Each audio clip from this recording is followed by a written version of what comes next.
Well, hello, and welcome to another episode of In ShawScope, where we're working our way very slowly through the entire extant that we can find No, no, anyway. no, no, no, no. We are going at lightning speed Oh, is that what's through the happening? show's cap. Yeah, yeah, yeah. We've done Oh, that hit. was the sound of a crippled snail flying past us.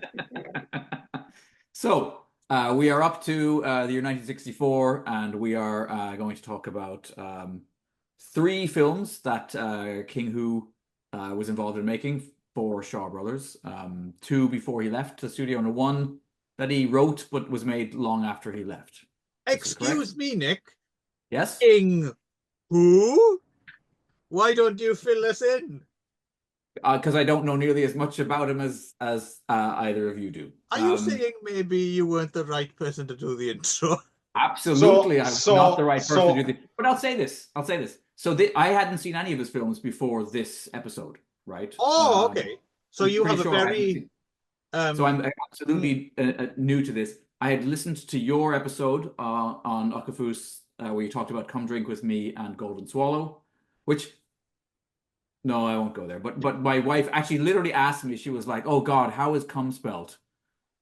Because knowing that Clive had sent it to me, she immediately assumed it was an entirely different kind of film. Especially because it was doubled with Golden Swallow, right? Golden Swallow, yes. Yeah. But actually I was waxing very enthusiastic in the car on the way to a Pogues tribute show I went to see last night, because I just finished watching Come Drink With Me. And I realized that for me... That sounds good. Yeah, it's yeah, that's true actually. Yeah, it was a fitting thing. But yeah, no, I was Come go to the dentist with me. Yes. No, I was absolutely floored. I was blown away. I really felt like, wow, this was a huge missing piece of my film education that I had not seen Come Drink With Me before or anything by King Hu, because it had the confidence of like I think Kurosawa, or at the height of his powers, or Sergio Leone at the height of his powers. It felt like, oh, this is another leg in this stool of like great action cinema. That's fucking incredible film. I was, as I said, I was gabbing about it like overexcitedly all the way to the show and all the way back. So yeah, but I don't know that much about it. But that said, I don't. Yes, yeah, exactly. I call them dead birds now at this point, because like, you know how birds, like cats, will bring you dead birds as like a gift, and you're like, what am I supposed to do with this? I feel like I constantly do this to my wife. I bring her facts and information that she's like, great, thank you, Nick. What am I going to do with that? But anyway, so yes, so please teach me more, because all I know is that I saw several King Hu films. Careful saying that. You know, Nick, history with this phrase. Yes. Anyway. No, but I think you're right. I think you did well in terms of having something like, it didn't have to be Come Drink With Me, but Come Drink With Me being your first King Hu joint. I think it's a very good film to watch, to give you an idea of his style.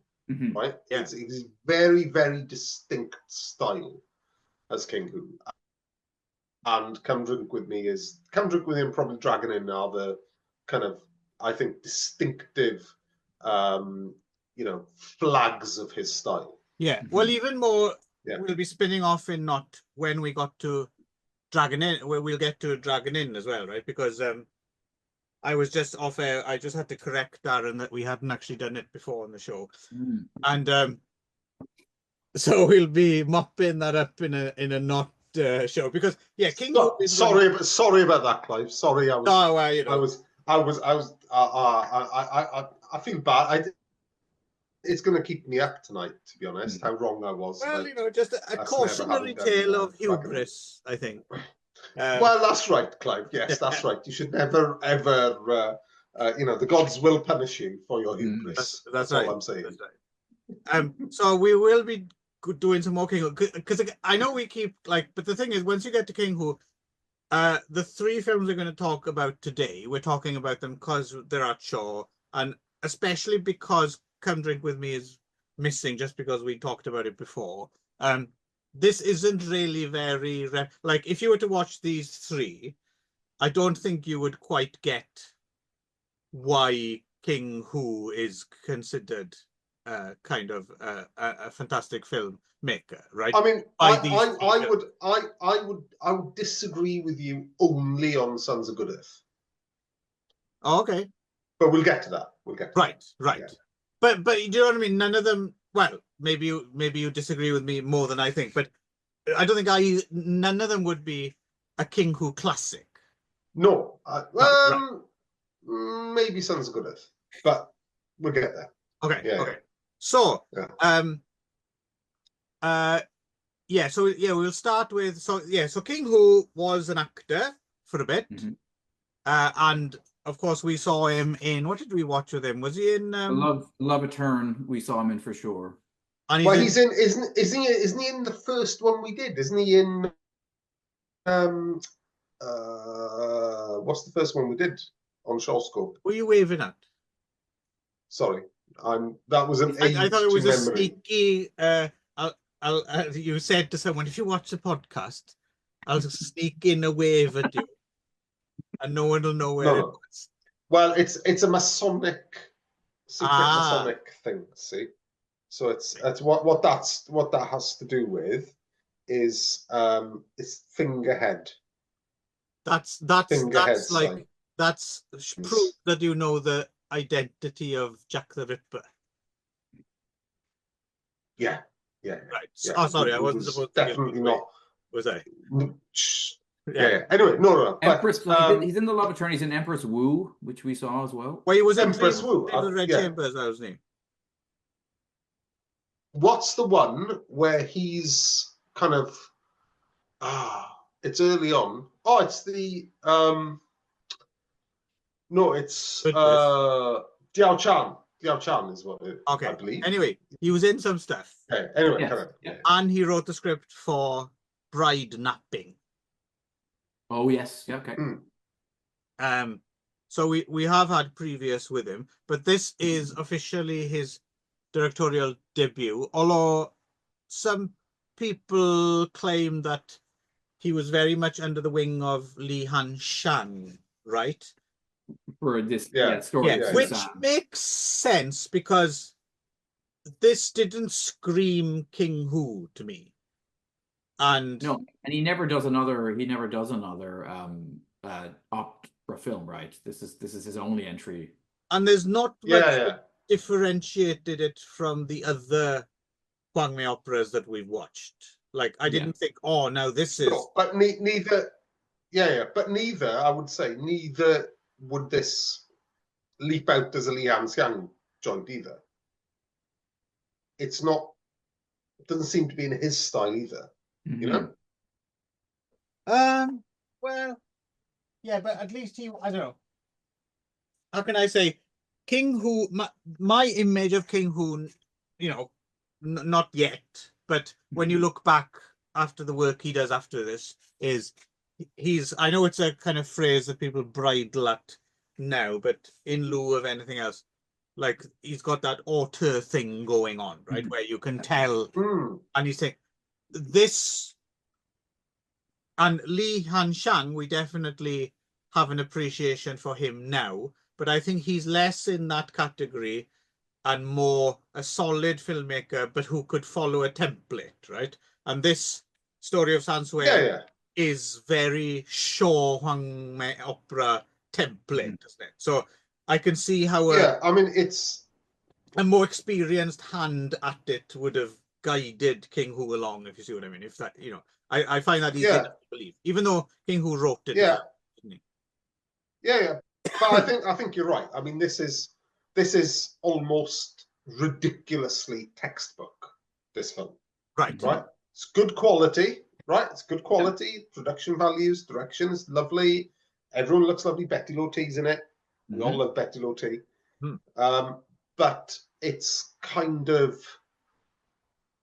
at this point, especially now that we've seen kind of, 8 or 9 Shaw years of Kwang Mei opera, it's kind of a bog standard Kwang Mei opera. Yes, right? yeah, it's pretty good, I would It's good. say. Yeah. But it's Not not knocking it. it's not exceptional. But I certainly enjoyed watching it. But so this is it's kind of an interesting story actually. So Chow Lei, who is in a whole bunch of things we watch, including Madam Chow Lei.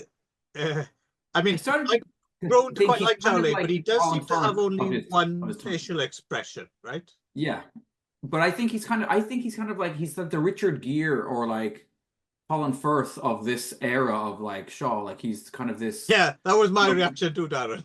Like no, he's kind of like the romantic comedy. No, I'm with you on Colin Firth. I was not with you on Richard Gere. Specifically Richard Gere. I mean, Richard Gere's fucking awful, but like because this film is in some ways a kind of a Pretty Woman story, right? Of a wealthy guy who basically marries a woman who works in a brothel, right? And there endeth the comparison. Pretty much, yes, yeah. That's about as much. Actually, I'll tell you what the one thing I really liked about this, and the one thing I found that was probably ahead of its time and interesting about this film, is early on when Chow Lei meets Betty Lo T. There is and there isn't an initial attraction, but the one thing in their early meetings, and this is probably 10 or 15 minutes of the film, is Betty Lo T is a prostitute, so she works in a brothel. But she's quite a high level kind of. Yeah. She's quite. Oh yeah, she's a high class. Yeah. She's on the top of the menu. Yeah. But something I've never seen before, in certainly Shaw's and certainly Hong Kong cinema of this era, is the depiction of the prostitute as tired and as production line hostess work. And I found that interesting. And I thought, oh, actually, that's a really good point, right? Is that so often gone. Well, what's interesting as well is the fact that it's not made a big deal of. So it's very much she's a sex worker, right? Yeah. And the fact that Chow Lei wants to marry a sex worker, and it's not like a scandal or anything that anyone gets freaked out by, which I thought was his manservant, the old fella, is a little bit like, ooh, this might not go down well with your family, and this might not go well, you know. But you know what I mean. It's not like it's not. It's just I'll be marrying a former sex worker. Oh, okay, fair enough. It's like. And like to Darren's point as well, she's tired, but it's not like a terrible. It's just, well, I'd rather probably have another line of work, but you know, this is what I'm doing for now. There is a scene where she's sort of triggered with a bit of a post-traumatic stuff when the young girl is brought up by some sketchy piece of shit who's basically abducted her from her ailing mother and sells her to the brothel. And then she's beaten, and then at that point we see Betty Lo T kind of. Yeah, there's a lot of interesting stuff like that again that's played out. So there's a First off, we should say the basic story is Chow Lei marries Betty Lo T, and they live together, kind of adjacent to the brothel. To the brothel, yeah. Yeah, he kind of tricked into or like spending an enormous amount of money to build this adjoining palace. Actually, I attribute that to Chow Lei's recklessness. Actually, that's fair enough. Yeah. Because yes, you know, the brothel people are encouraging him. Chu Mu plays a real piece of shit in this one. They're actively scheming, right? Yeah. However, Chow Lei is essentially, to all intents and purposes, rocks into the brothel as a millionaire and leaves a fucking beggar. Because he's built a whole mansion on their grounds for no good fucking reason. Yes, definitely. But I can see why, because he's got that look. You can imagine everyone just goes up to Chow Lei and say, "Hey, let's," and he just goes, "All right, I goes, yeah, all right. He doesn't okay. look, yeah. Yeah. He looks constantly perplexed, doesn't he? He does, yeah. Well, he's like yeah. I was struggling to find He's like constantly embarrassed. Who he's somehow, not like isn't he? is Richard Gere and Colin Firth, I'll tell you that. But yes, but he's Colin like Firth, someone, I'll buy. Yeah. But I couldn't think who. Yeah. He has that. He's always, I don't know, like Alicia Cook Jr. or something. I don't know. Got it. I've got it. I've got it. Well then, he's like Mark out of Peep Show. What's his name? I've forgotten his name. Mitchell. Yeah, David Mitchell. Yeah. A little less clever, though, I think. Yeah. But well, he did pass his exams though in the end. To be fair, This is true. Anyway, they end up running out of money, and she's got to go back on the game to which is kind of great, because at one point they like either Chumu or the brothel madam who runs the place directly says, like, basically we're milking him dry, and his name is Mr. Wang. So it would be a great second title of the film. It's like, Mr. Wang gets milked dry. I don't get it. Get your mind out of it, Nick. Just don't stop lowering the tone. Nick. Yes. I apologize. Me and Darren have been working hard. Yeah. And you come in here, I mean, this is a highbrow, spoon, making a mess. Mm-hmm. Yeah. We're trying to monetize this platform, right? Pass it up. Clearly, we're working hard to make it family friendly. That's why we've got all these clips of films and graphics behind us and shit. Sorry, I'm going to take this. Netflix. You're interested in turning our podcast? But without that filthy beggar, Nick. Yeah, no, we negotiate. Nick, you've been watching. Can you ask him if it was the Fellowship spoon? Was it about the? He said Fellowship spoon. Hello, was it? Yeah, bring it back. Yeah. Apparently that was part of it. Yeah. Good one. So anyway, I quite like the scenes. I quite like the scenes where he's reduced to such abject poverty that he's basically, but he won't leave. He refuses to go back home and kind of. He's like Bartleby, isn't he? Yeah. He just kind of holds up in like a temple basically, and just like sleeps on the ground in there. And there's something kind of beautiful about it. In fact, she's with them as well. Yeah, she goes there. Like I was actually quite moved by that whole chunk of the film where he's still so desperate to maintain some kind of relationship with her, even if it's from afar, and she also still deeply loves him, but she's in a situation where she has to go back to work. It's but then good melodrama. Some poisoned noodles happen, and then we're into a courtroom drama. Yeah, we're into adulterous territory all of a sudden, basically. But that is such a small courtroom drama. It's such a short courtroom drama, isn't it? Because there's the last 5 minutes of the film, so it seems. It's a bit more than that. It's a bit more than that. It's a little bit more than that. Yeah.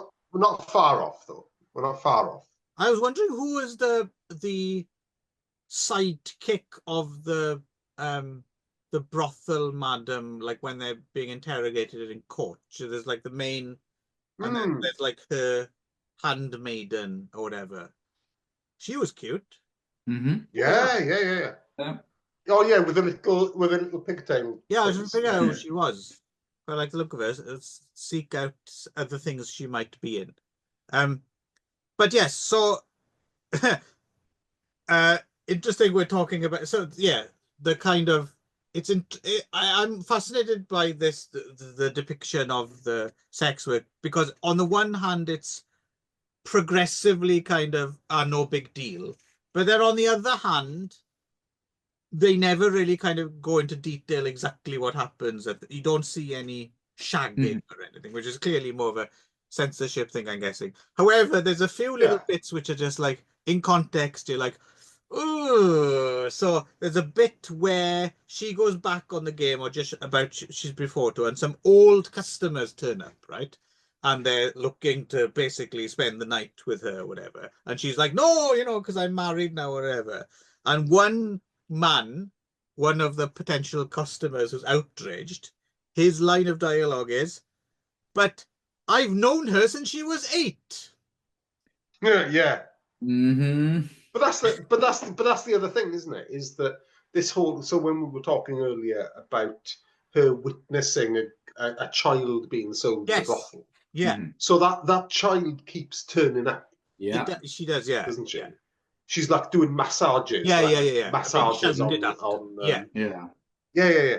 So is it's it in there. handmade? It's in there. It's interesting that they do. Yeah. It's not a whitewash, but at the same time, it's also not, it's not just kind of painting sex workers filthy or beneath people or anything like that. No. But at the same time, there clearly is this predatory part of it, right? Yeah. Also, side note, so Hung Mei, who plays the brothel madam, that's David Chang and Derek Yee's mum. Ah, right. Really? Yeah. She's excellent too. She's really good. She's great, yeah. She's very good, yeah. And I quite like the fact, I mean, spoilers, but I quite like the fact that this has a happy ending. I didn't necessarily expect it to. And the fact that, like, it all kind of ties up neatly didn't bother me at all. I was like, oh yeah, I'm glad they got their happy ending. They deserved it. Yeah. Nick likes his happy endings. I do. Yeah, it was fine. I felt it was a bit rushed at the end. I felt like they were taking their time with the brothel stuff and the kind of getting into debt stuff and a bit too much time, I would say, at 107 minutes. But yeah. But I do feel the end was like 100 miles an hour.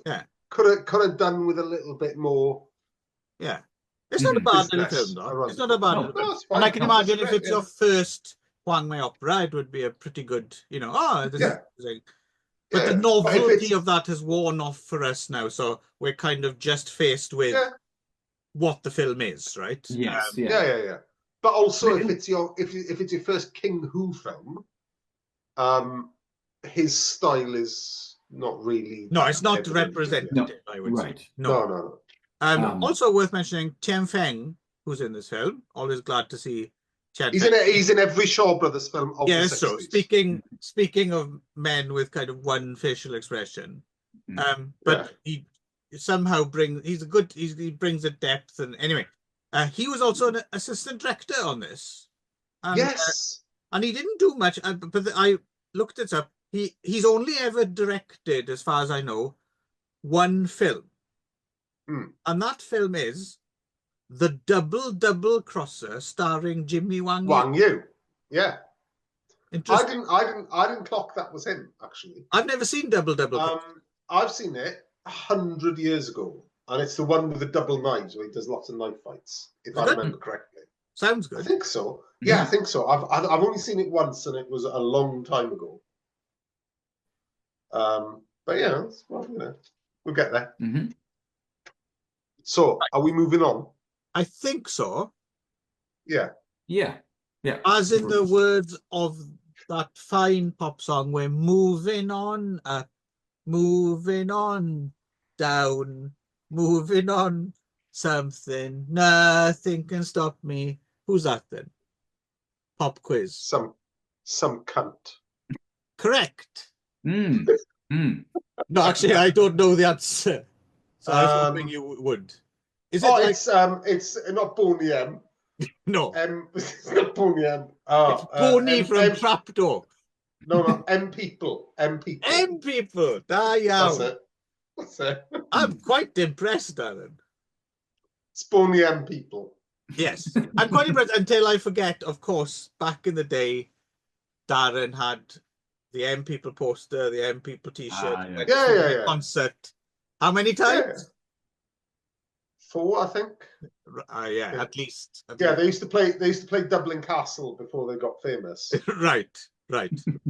Actually, to be fair, I'm not going to knock M people because it was original music. It wasn't manufactured shit. It was actually their stuff. I don't think it was manufactured at all. No. I think it was just their stuff. I can't think of another song other than that, and that sounds very manufactured to me. But no. They had other stuff out that was not generic. All right, you talk about Sons of Good Earth. I'm going to look up M people. Right, so while Clive looks up M people, we're going to talk about Sons of Good Earth, right? 1965. M People is an English dance music band that formed in 1990.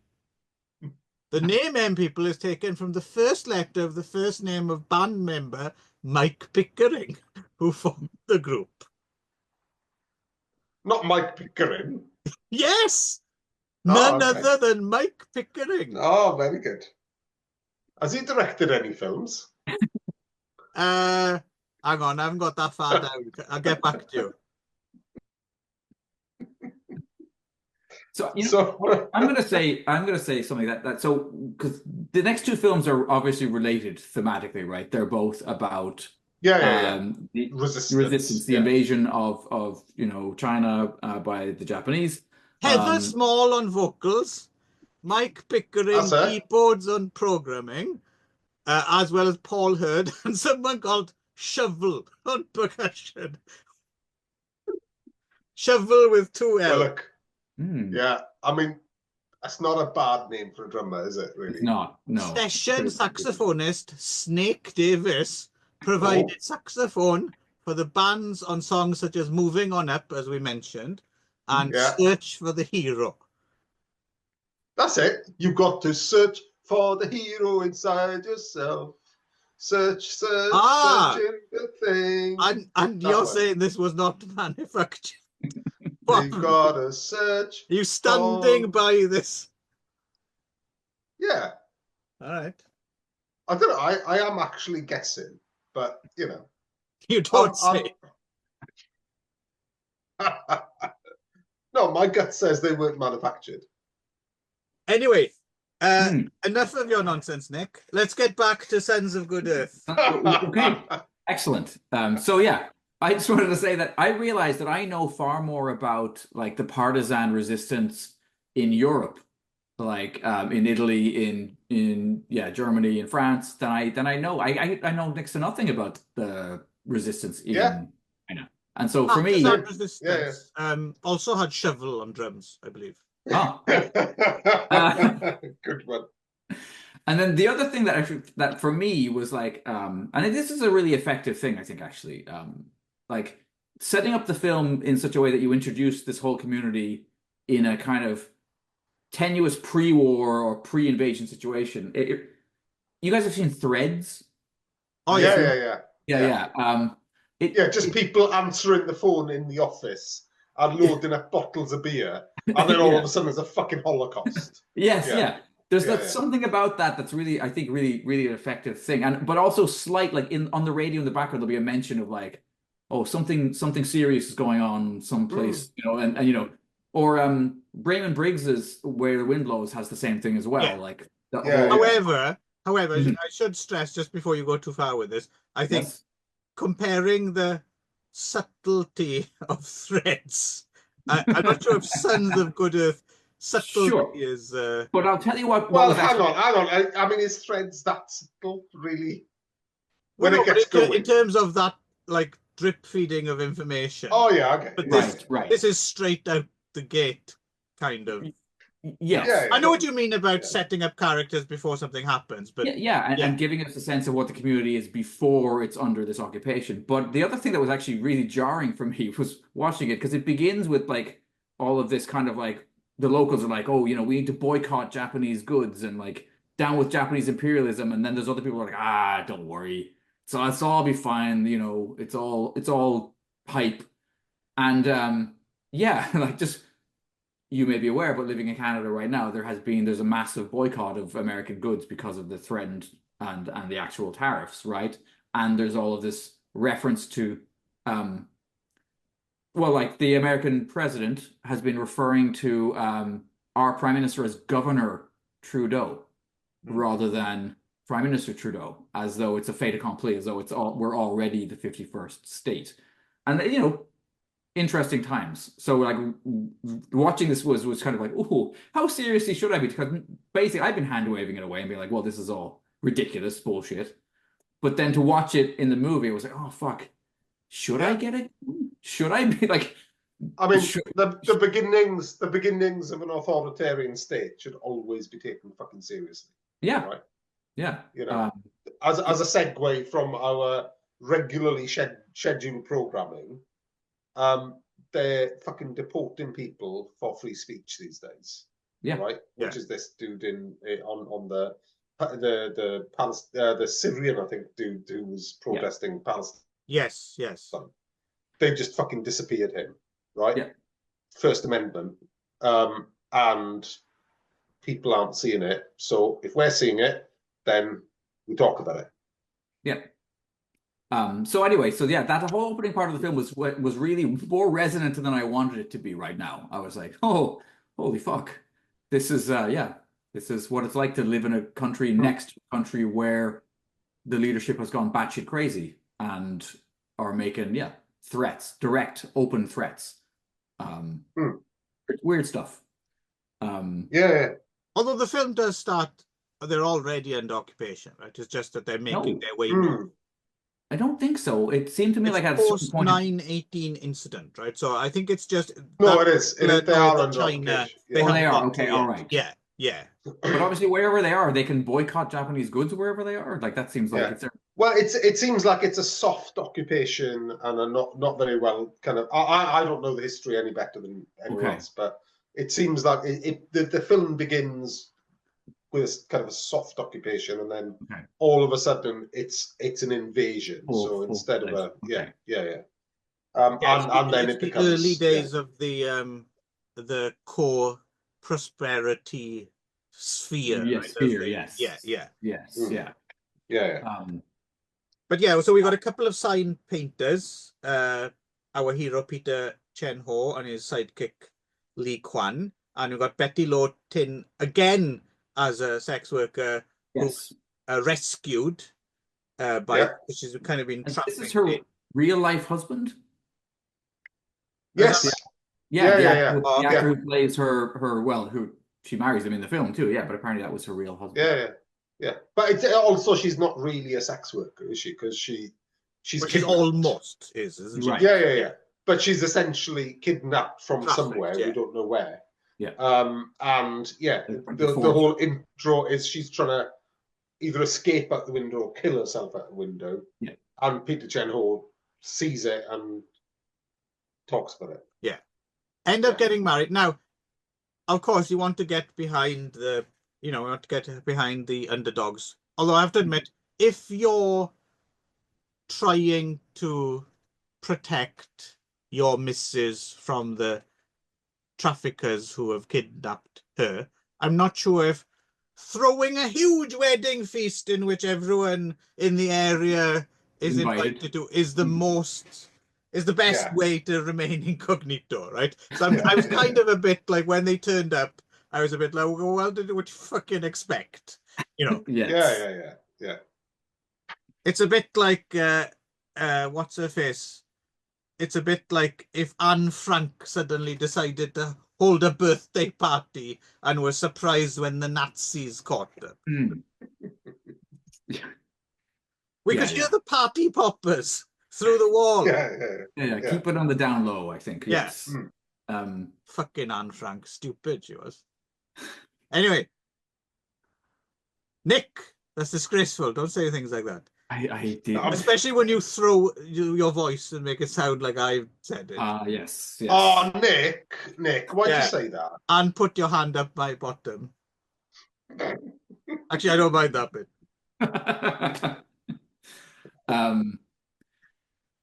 Okay. So to bring it back to the film for a second. There's a thought. Yeah. Yes. Yeah. This is another question I had about just the recency of the history. Like, so this is 1960, what?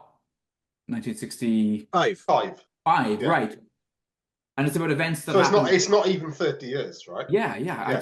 That's amazing to me to consider. Like, that for me is like a film about, the late 90s, early 2000s. Like, to go see a film that's unpacking some fairly traumatic recent events. Like, how did audiences, would they just go and be like, yeah, we kicked them out?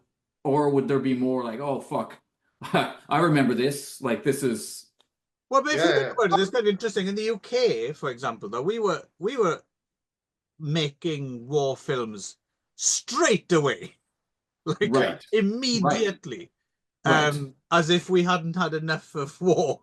It's like, oh, I missed that war. Let's make a whole shitload of it. I like loads of them. Like loads and loads and loads. By the 60s even, and certainly by the 70s, they were doing comedies, right? They were doing comedies about World War II, which is kind of amazing to me to think that they were like, it almost you wouldn't do that now, but then it was Hogan's Heroes. Yeah. What the fuck? Yeah. Or even faster, how the exploitation mill goes. You got Ilsa and stuff like that, right? Like not that. Yes, you're right. Get to the 70s and then yeah. Well, even Bob Cressy did it 69, right? Love Camp. He had the whole Nazi fetish. Yeah. Even earlier than that, not in films, but there's like that whole weird what are they called? There's a name for them. There was like quite soon after, like in the 50s or something, there was a whole bunch of kind of fetish literature written by Jewish authors, men, with like kind of Aryan Gestapo women, kind of, torturing them and stuff. To Ilsa, basically. Yeah. Which is a fascinating kind of headspace to imagine occupying. So basically as the occupation increases and gets worse. So we should mention King Hu, of course, plays our main villain, right? Right. Not villain, no. Hero, surely. Isn't King Hu the main Japanese bad guy? No, that's Feng the guy. No, Feng the guy's older. He's like No, he's one of the older. He's one of the older Japanese commanders. No. King Hu is the resistance leader who has the bullet taken out. That's King Hu. King Hu's not that old at this point. Oh, right. Yeah. But so that's not Feng the guy though, because Feng the guy is. That's Feng the guy. Look, HKMDB, look at images of when you get on the film, and it'll tell you. All right, images of the film. Oh, okay, here we go. So,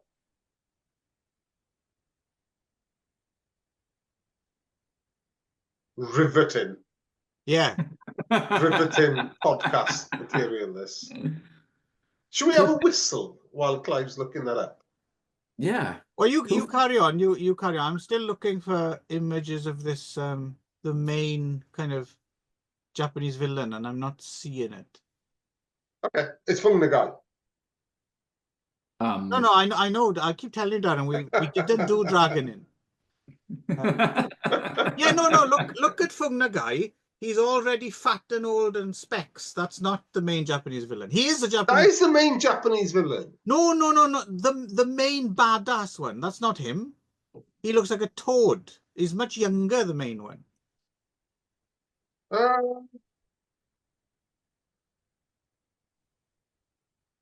I fucking edit this. I'm sort of mixing them up with the one that follows as well, because there's another. Although I did notice that in this film they made a much more concerted effort to have the Japanese characters speak in Japanese. Like, quite consistently, right? Yeah. Not bad sounding Japanese for the most part too, which made me wonder about like the actors. Dubbed in, I'm guessing, because there's no. You think it was dubbed? Yeah. Okay, so then do you think they would have hired actual Japanese actors? I'm guessing, yes. Interesting choice in the 60s for a Japanese actor. I wish I could figure out who the main Japanese villain was, though. You're quite right. King Hu's the resistance guy. I see a picture of him, but there's no one who looks like the main Japanese bad guy villain. But the main dude is the sleazy dude who tries to get Betty Loti into bed, right? That's the character we're talking about. Or are you jumping forward to another film? No, I know who it is in the next film, but but it was someone similarly young. Okay. Anyway, doesn't really I matter. mean, Ku Feng is in there, and Yep. and Lau Ka Leung's in there, but they're not commanders. You know, they're kind of bit parts, aren't they? So Right. yeah. Anyway, Mm. so it kind of turns on a dime, doesn't it? So you get the Yes. kind of slice of life stuff for the first Mhm. 20 minutes, half an hour, and then all of a sudden, fucking 1937 hits. Mhm. And then it's all of a sudden it's authoritarian. It's scholars being fucking killed, people killing themselves rather than submit to Japan. Everyone's under the thumb of the regime. And then it gets into fucking skirmishes, right? Yeah. Yeah. And there's a fucking training scene. Yes. There's a nice little montage towards the end where they're training people. The resistance is training people how to fight the oppressors. Mm-hmm. But I liked it. I think that, I mean, it's a reasonably long film. I didn't write down the running time, but I want to say over 45 or something like Yeah. I think yeah. that. But I think, you know, considering it's actually the same length as the previous film we just watched, this makes very fucking good use of the time. I think so too. Yeah. Yeah. You know, and it's epic in scope. It looks well, by turns, beautiful and fucking horrendous, as is its intention, and surprisingly fucking brutal at the end. Yes. Because there's some fucking hacking and slashing going on. Yeah. After our main character's little buddy is killed, he goes on. He goes crazy. My favorite scene, though, you're quite right. When action happens, it's quite good. But my favorite scene was when they're having like a little village entertainment for the Japanese, and that woman defiantly sings that song. Calling out the occupying Quizzling. That was great. The collaborators. That was brilliant. That was bang on. Other than that, I mean, it's again, I wouldn't call it representational of. So the King Hu, apparently this is the first one he definitely directed solo, right? Definitely. It's him. And you can kind of see it is very King Hu in so much as, like you were saying, Darren, he knows how to do epic. Like he knows how to take command of a very large canvas and put all the on screen, and it looks kind of amazing. The only thing that I was kind of trying to figure out,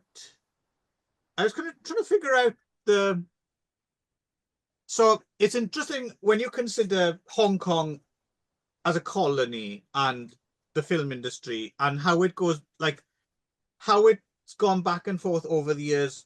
Like when they're talking about like obviously it's very much trying to distance itself from China and the Chinese Communist Party in particular, right? And in general, you'd think would ally more with the politics of Taiwan, right? And of Chiang Kai-shek and all that, all those people rather than the CCP taking over after the war. But then it's quite interesting when they manage to eventually expel the Japanese here and they repatriate. It's a lot smoother than I expected it probably was in real life. Like I understand it's a kind of a propaganda film and there's very clear black and white kind of, it's not a film of great nuance by any means. But I was kind of surprised that it's just the Japs have gone, hooray! All us Chinese shall live in peace. And I'm thinking, that's not quite like even from the get, like straight away. I mean, before the end of the war, there was this massive split, right? So I thought it was kind of interesting that they didn't even go near that. They're like, we're not going to bother with it. Like if it was a mainland film, I'd get it. but being a Hong Kong film, and plus I don't know in '65 how much they were thinking about the box office of the mainland. I don't know. Right. But there's none of that. There's no mention of a split. There's no mention of a communist party or an opposition to them or anything, right? Because this film, again, isn't about that. No, but it's also very nationalistic film, and you can see some of that, and particularly with because there's a lot of children in this as well, isn't it? There children singing songs and children. Yes. So and that just screamed kind of communist China to me, you know. Right. So I think if it's not in the script, then maybe it's in the iconography. So he's definitely saying something. What he's saying, I'm not quite sure. Maybe he's documenting. I don't know. But yeah. The only thing, actually, if I had to have one issue with the film, it's they shouldn't have borrowed chunks of the Goldfinger score. Because honestly, it does push me right out of the movie because that music is so connected to that film with me. And did you think The Occupation was a cover for they're going to steal gold from Fort Knox? Like maybe, yeah. Or that Spectre was behind all of it. That's how Hung Nai guy was. He was odd job. I was wondering why he was wearing that bowler hat. That's the thing. Yeah. But no, because it's funny because like they could have afforded just to have, you know, there was people who could do great scores, and I didn't like when I watched Come Drink With Me, I wasn't suddenly assaulted with a really famous piece of music from a film that had come out 2 years before or whatever. So yeah, I almost thought like re-releases of the film should maybe pull that music out and like put in it something else so that you're not kind of hang on. This is the bit where James Bond runs around and shoots all the people in the whatever fucking, you know. Yeah. I mean, talking of criticism, the one thing I would say is that this does seem to kind of screech to a halt. You know, it kind of it doesn't quite lay the groundwork for the finale, and it just kind of goes from really cool kind of heist, kind of infiltration shootout to it's all right, the Japanese left, everything's okay. Right. Yeah, you're right. Yeah, it does. Yeah. So and that does seem to be a little bit of a flaw in it, but other than that, I thought it just has that look. It's King Hu at Shaw's in this film anyway.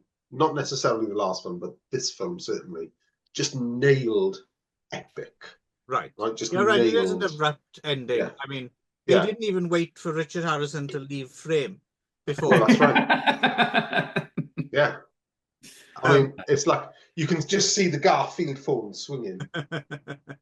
But for me, Sons of Good Earth, which is a film I've been meaning to watch for years and years and years and years, and just didn't think I'd get on. And I'm glad I watched it for this, but I think my instincts were correct that it's a film that I kind of admire to a certain extent more than I really enjoy. It's not a film for me, really.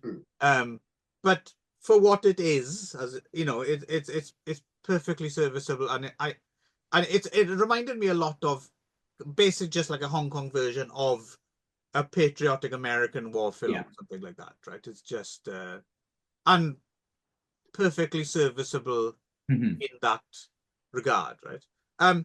So before we go on to our last one here, we should kind of before we should address, because we're going to move on to a film made much later from a screenplay by King Hu, which I'm assuming was written much earlier than the film was released. So after this, he does go on to Come Drink With Me, which we all think is excellent at Shaw. And then Dragon Inn, which we haven't done on the show, by the way, Darren, just to remind you. Oh, sorry about that. Yeah. So and he leaves and he goes to Taiwan, and that's the king. Actually, that was a fucking off-air conversation. People are going to think I'm the fucking idiot. The king. But that was the idea.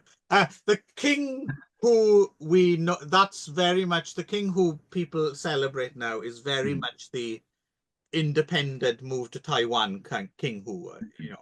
Yeah. Well, come drink with me. But So the one credit of his, again, a screenplay one we didn't get to, his Shaw one, because I couldn't get a copy, was this film Downhill They Ride. Yeah, I wasn't familiar with that at all. I'd like to see it. It was on that Z-Eagle box. But I think that's the only place it's ever been released. So if you're lucky enough to have a Z-Eagle, it's on there somewhere.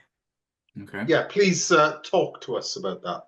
I tried to grab one. There was a torrent with no seeds. And I even got in touch with the person who put it up and asked them to reseed it. But for whatever reason, they didn't reply. Yeah. So on to the next one. You've already looked this up before, Nick. I can see you doing it already. We asked you before about it, and it was you and I did. I looked at the movie, but it was just what was this box set you were calling it? Oh, hang on, I'll get to that then. So you were looking at me daft there, Nick. More daft than you normally look when I mentioned Z-Eagle. So Z-Eagle was, and I don't know. Stop that. I don't know. I'm getting an erection. You're putting me off. You're doing your Chow Lei face. So Z-Eagle was, I think it was out of Singapore. It was a few years ago now, a couple of decades ago, maybe even. And it was like I suppose it's basically a hard drive, like a pre-packaged hard drive, like a console or something. And it was loaded with the Shaw Brothers catalog, like the majority of the Shaw Brothers catalog. Like I think hundreds, at least dozens of films on this thing. And they're quite expensive now and quite pricey.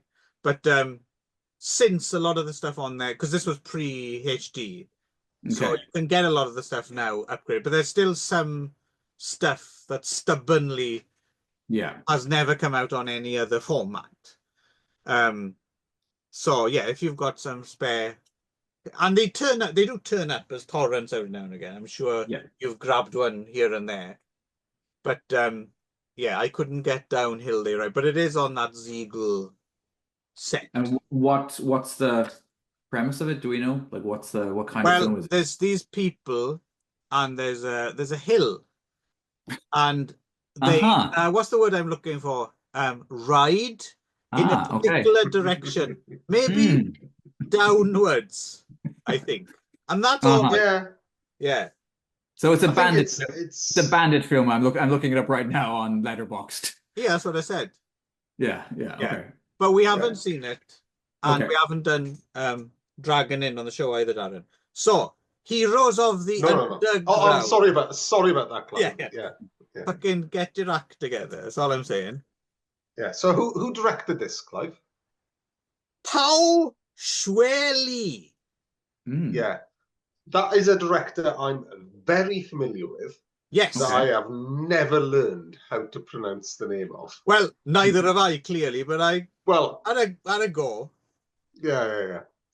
Do you see why I did that, by the way? Yes. No, I get it. So apparently made in 1973, but unreleased until 1976. And we're talking about it because it does have a screenplay by King Hu and Ting Shan Shi.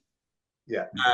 And obviously he's going over some very similar territory that was in Sons of Good Earth. But this is much more of a straight up kind of action adventure war film. It's kind of but it's also kind of a heist film, isn't it? Yeah, it's a bit like Dirty Dozen-y kind of. Yeah. It's not subtle. I mean, if Sons of Good Earth is a bit laying it on thick, this really gets the trowel out, and we have our Japanese, our evil Japanese guy murders some dogs and decapitates a child. But it's what I mean though. Not just the child. One of the 7 little fortunes. Yes. It's in a different way, though, isn't it? Like Sons of the Good Earth is laying it on thick, but in a very kind of Classy way.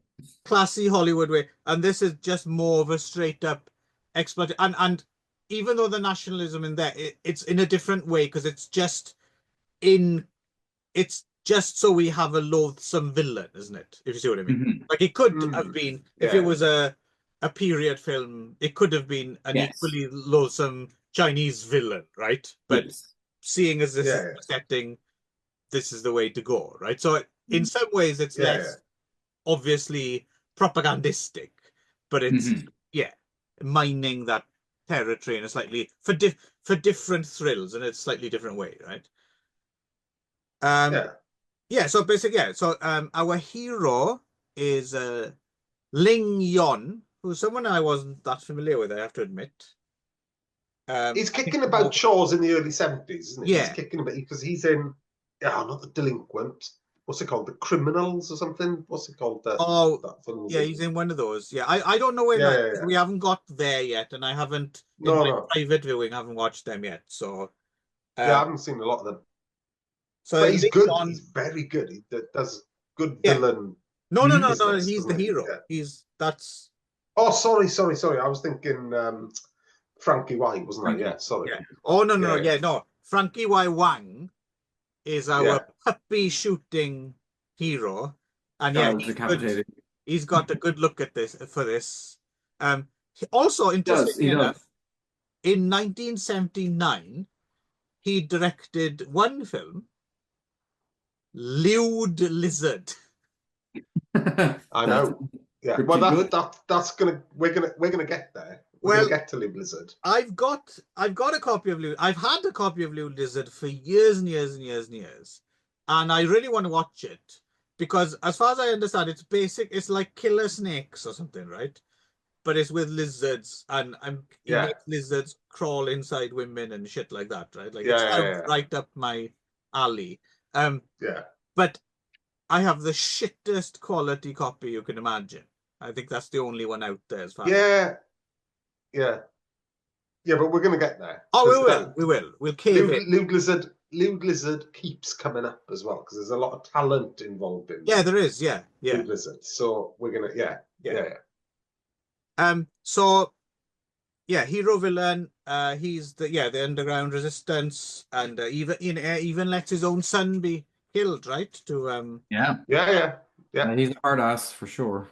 And also a heist element here as well, where there's like some stolen documents and a map, and then there's a female.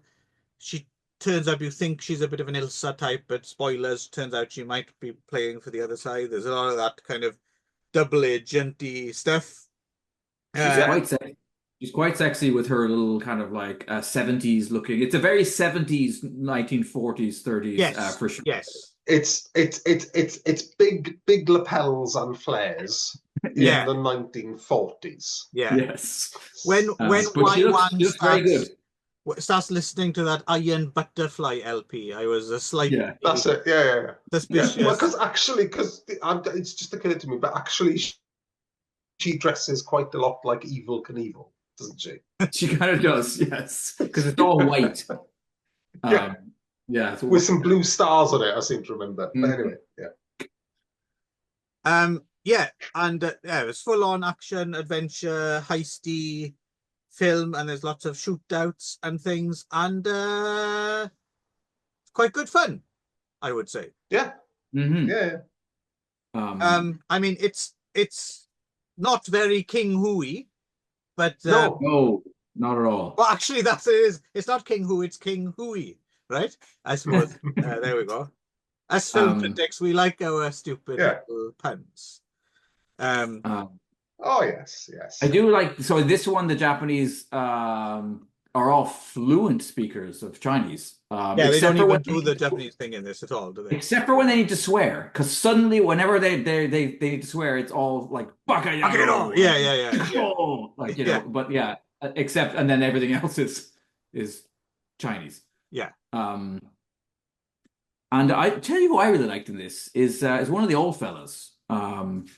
It's and I guess he plays the Shaolin abbot in Come Drink with Me, like who's impossibly powerful, right? Who has the big climactic end fight scene with the drunken master guy in Come Drink with Me. What's his name? I don't know. Give me a second here. I think I have his Wikipedia, or sorry, his IMDb open. He's in tons of shit. Chi Ching Yang, 1919 to 1984, and Okay. so he plays the old guy who's a fucking terrifying action hero guy, right? He just goes ape shit at the end of the film, just like murdering people left, right, and center. At one point, he dresses up as a Japanese. But anyway, he looks so much like he could have come from Craggy Island. I've never seen somebody from China who looks so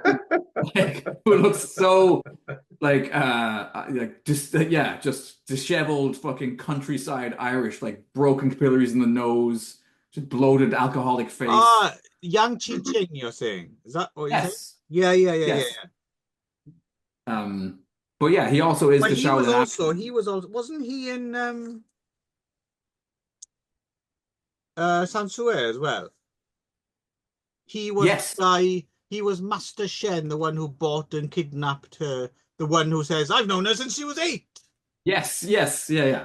Obviously he was in King Hu regular, I guess, because he's in all of those films. One film he directed and one he wrote. There you go. So he's in all of them. He's in all the Shaw ones. Best of mates.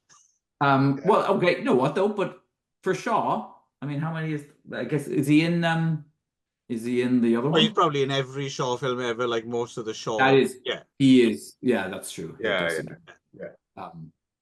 But anyway, and I liked him. To Craggy Island.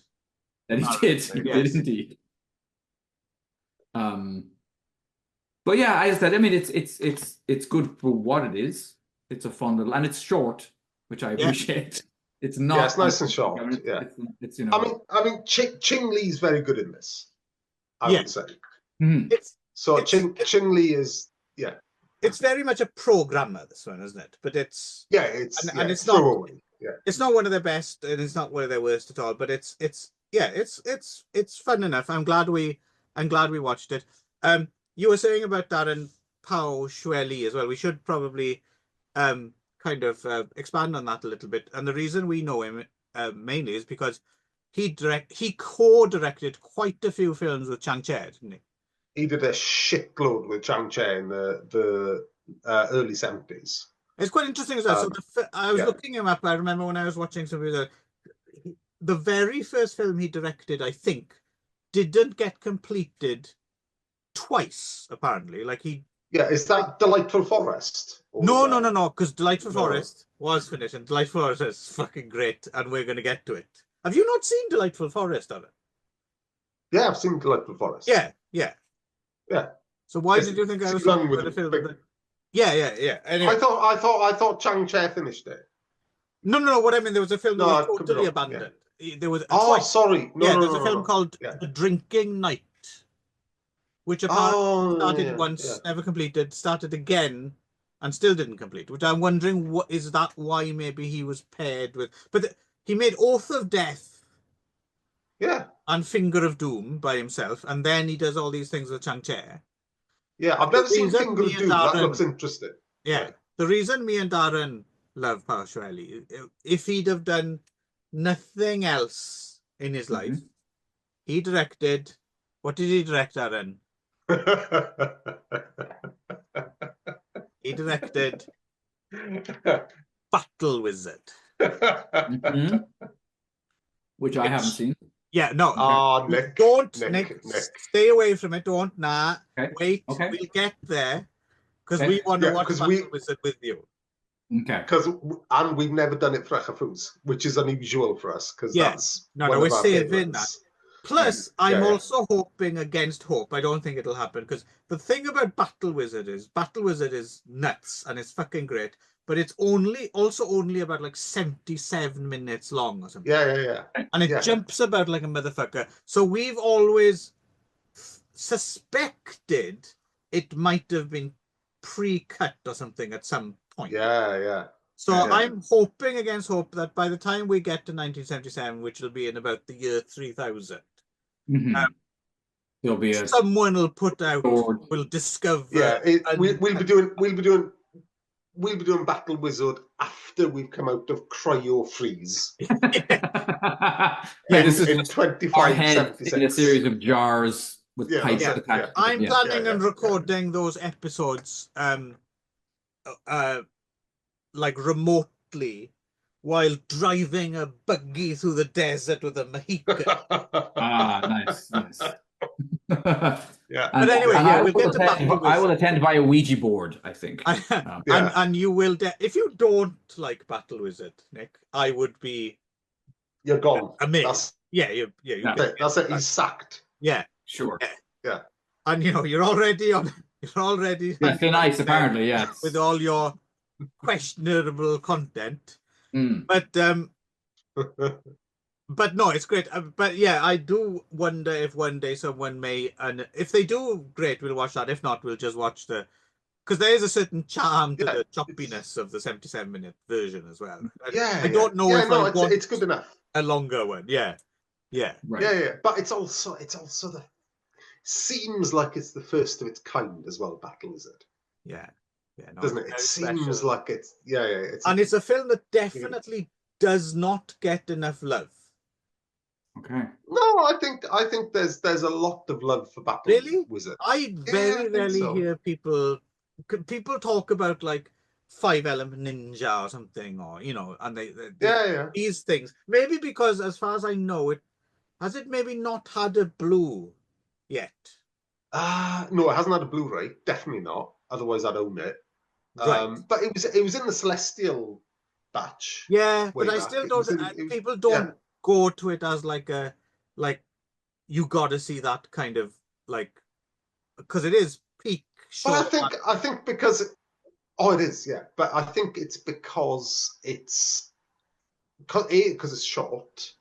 B, because it looks a bit cheaper than something like Buddha's Palm, which is directly inspires. Yeah. Right.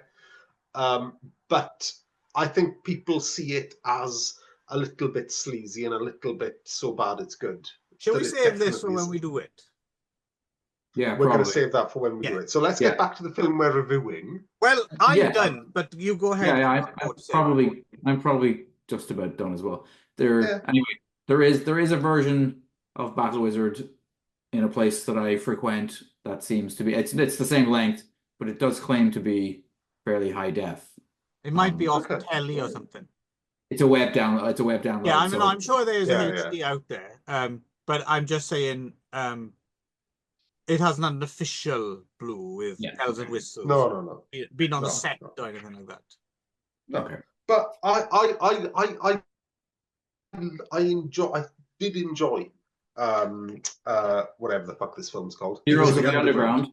Yep. Yeah. Because it's got fucking exploding statues. It's got tunnels. Mm-hmm. Yeah, it's a wartime drama. The Japanese villain is incredibly fiendish and evil. Mm-hmm. And it's one of those kind of we are equally matched films. So the baddie is as good as the goodie at doing their shit, and is a nice little bit of vengeance right at the end without giving. Here's a bit of spoilers. Topical comedy, which is to date this podcast forevermore. I was very surprised when Mick Lynch didn't turn up. Hey, I don't know who that is. Yeah, like, who's Mick Lynch? Richard Lynch's brother. There we are. Okay. I see. That helps me not know. Yeah, but but this there's no real reason for us to recommend you go out and see this, right? No, because it's kind of a throwaway bit of fluff. Yeah. But if you happen across it, it's a nice bit of fun for an hour and a half, right? Yeah. And it zips along. It's good. If you've watched all the main Men on a Mission World War II films, that's what I'm thinking. That's new for me to see it in this in this context. Like, yeah, I haven't seen any Chinese partisan films, so I've enjoyed it. So if you want to you've done Where Eagles Dare and all that stuff, and you're looking for another perfectly passable one with the sexy Ilsa Evel Knievel, this is tailor-made, bespoke even. Cool. There you are. That does it, we think. Off then.